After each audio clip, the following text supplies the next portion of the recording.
So my name is Nigel Udes. I'm the Deputy Company Secretary at Drax Group plc. We're a FTSE 250 renewable energy company. We've had ShareSave for about 10 years and it's pretty successful. But in the last 3 or 4 years, we've tried really hard to widen the appeal and get as many people in ShareSave as possible, focusing particularly on underrepresented groups.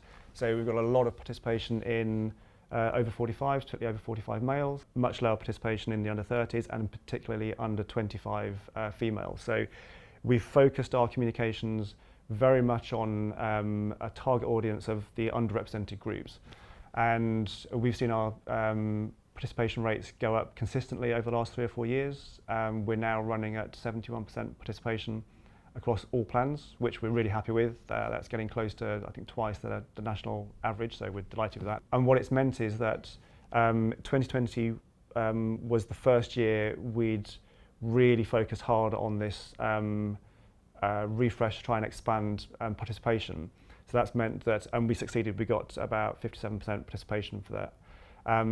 It's meant that this year we have had a lot of employees maturing for the very first time with their first plan. A lot of them have not come across capital gains tax before or had to do tax returns. One of the things we were really keen to do was involve our workforce engagement forums. We'd use them a lot in helping to increase take-up, so we would use them to go out to the business and to understand why people were in ShareSave, almost more importantly why they weren't in ShareSave, and what could we do to encourage more people to get into ShareSave. And we had loads of good feedback from the workforce engagement forums. We then went back in a couple of months later, having taken that feedback, and actually delivered a session to the workforce engagement forums.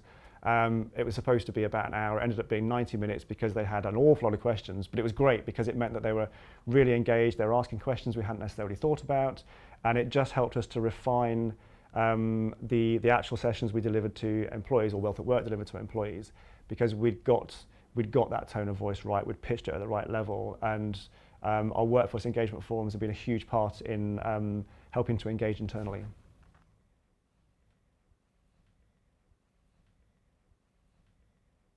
So we're really excited about the gains colleagues are looking to make this time round, and they are potentially quite life-changing amounts. If somebody was saving the maximum of £500 a month, they could be looking at getting a £50,000–£60,000 gain, but even somebody saving £50 a month would be having a gain in excess of the £6,000 a year capital gains tax allowance. So we wanted to make sure that what was trending to look like a really good news story remained so, and what we didn't want to happen was employees would be not supported by the company, and we wanted to make sure that they had all the tools available to them. So there was an education program, we gave them all the tools they might need to make decisions and make them feel as supported as possible in making a decision for what is, as we said, for many people, a potentially life-changing amount of money.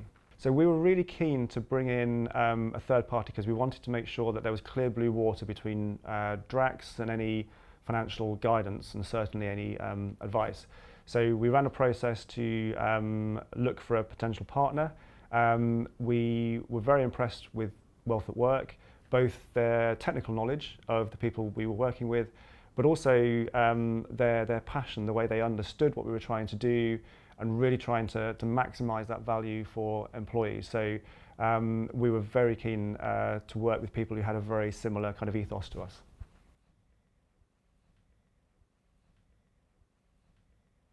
So far, early indications are really positive from the financial education. We've had over 80% of employees have submitted their maturity instruction for ShareSave this year, and that's in just the last couple of weeks. And of those, over 88% of colleagues have elected to do something that formed part of the financial education. So whether they're transferring to ISA, transferring to spouse, holding some shares in the corporate sponsor nominee, selling some shares up to their capital gains tax allowance and holding the balance.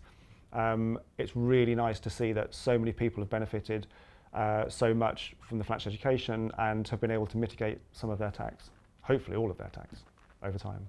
I would definitely recommend the service. I think it's really important for employers to support their employees. I mean, I think we all know that financial well-being feeds into wider well-being, so giving employees the tools to make good financial decisions for them is hugely powerful, and it's been really, really well received by employees. So we're really happy with how it's gone.